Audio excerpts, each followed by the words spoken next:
السلام علیکم ورحمۃ اللہ تعالی وبرکاتہ۔ اعوذ باللہ من الشیطان الرجیم، بسم اللہ الرحمن الرحیم۔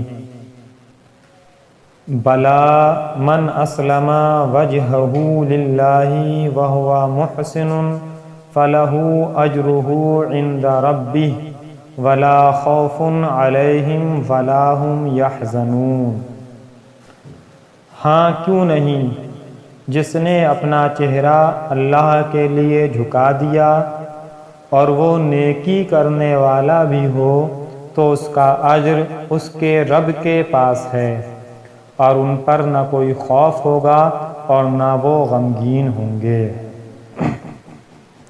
جنت میں داخلے کا حقیقی معیار ایمان صحیح اور عمل صالح ہے، اور کسی بھی زمانے اور کسی بھی نسل و قوم کا آدمی اگر صحیح ایمان و عمل رکھتا ہے تو وہ جنت میں جائے گا۔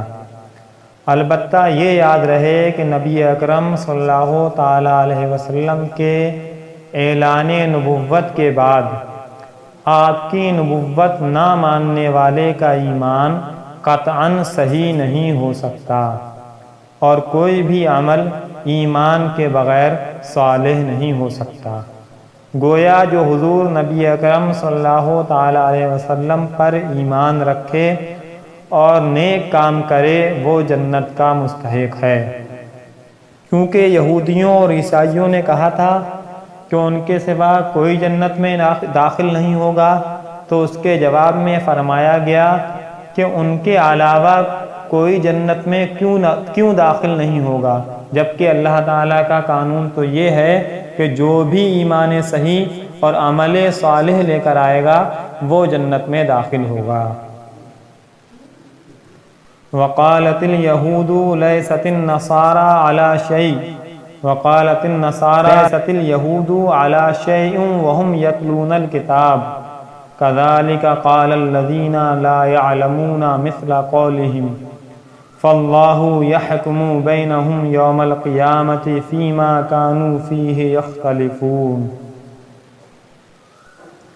اور یہودی بولے نصرانی کچھ نہیں، اور نصرانی بولے یہودی کچھ نہیں، حالانکہ یہ کتاب پڑھتے ہیں۔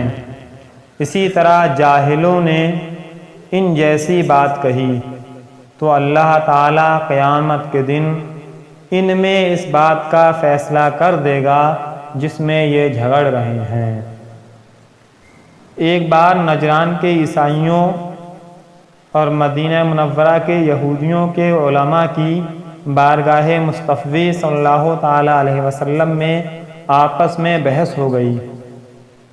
بحث کے دوران دونوں نے خوب شور مچایا۔ یہودی کہتے تھے کہ عیسائیوں کا دین کچھ نہیں، اور عیسائی کہتے تھے کہ یہودیوں کا دین کچھ نہیں۔ اس پر یہ آیت نازل ہوئی، یعنی علم ہونے کے باوجود یہود و نصارہ نے ایسی جاہلانہ گفتگو کی، حالانکہ انجیل شریف جس کو نصرانی مانتے ہیں اس میں توریت شریف اور حضرت موسیٰ علیہ السلام کی نبوت کی تصدیق ہے، اور توریت جس کو یہودی مانتے ہیں اس میں حضرت عیسیٰ علیہ السلام کی نبوت اور ان تمام احکام کی تصدیق ہے جو آپ علیہ السلام کو اللہ تعالیٰ کی طرف سے عطا ہوئے۔ یہودیوں اور عیسائیوں کی اس روش کے بیان میں سید المرسلین صلی اللہ تعالیٰ علیہ وسلم کی امت کے ان مسلمانوں کے لیے بھی تنبیہ ہے کہ جو قرآن مجید پڑھتے ہیں اور اس میں بیان کیے گئے احکام سے آگاہ بھی ہیں، اور اس کے باوجود ان احکام پر عمل نہیں کرتے، اور عمل کرتے بھی ہیں تو فقط ان احکام پر جو ان کی خواہشات کے موافق ہوں، اور جو احکام ان کی خواہش کے موافق نہیں ان پر عمل نہیں کرتے، تو ان لوگوں کے لیے تنبیہ ہے، وہ غور کریں۔ حضرت زیاد بن لبید رضی اللہ تعالیٰ عنہ فرماتے ہیں حضور اقدس صلی اللہ تعالیٰ علیہ وسلم نے کسی بات کا تذکرہ فرمایا اور ارشاد فرمایا یہ اس وقت ہوگا جب کہ علم اٹھ جائے گا۔ میں نے عرض کی یا رسول اللہ صلی اللہ علیہ وسلم علم کیسے اٹھ جائے گا، حالانکہ ہم قرآن پڑھتے ہیں اور اپنی اولاد کو پڑھاتے ہیں اور وہ اپنی اولاد کو پڑھائیں گے۔ اسی طرح یہ سلسلہ قیامت تک چلتا رہے گا۔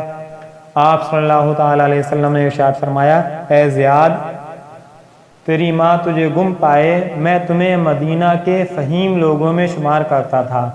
کیا یہودی اور عیسائی تورات اور انجیل نہیں پڑھتے؟ لیکن ان میں سے کوئی بھی اس پر عمل نہیں کرتا۔ اسی طرح مسلمان قرآن تو پڑھیں گے لیکن اس پر عمل نہیں کریں گے، اور جو اپنے علم پر عمل نہ کرے وہ اور جاہل دونوں برابر ہیں۔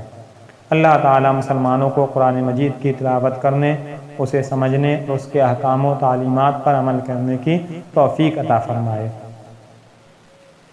اہل کتاب کے علماء کی طرح جاہل بت پرستوں اور آتش پرستوں نے ہر دین کو جھٹلانا شروع کر دیا اور کہنے لگے کہ دین کچھ نہیں۔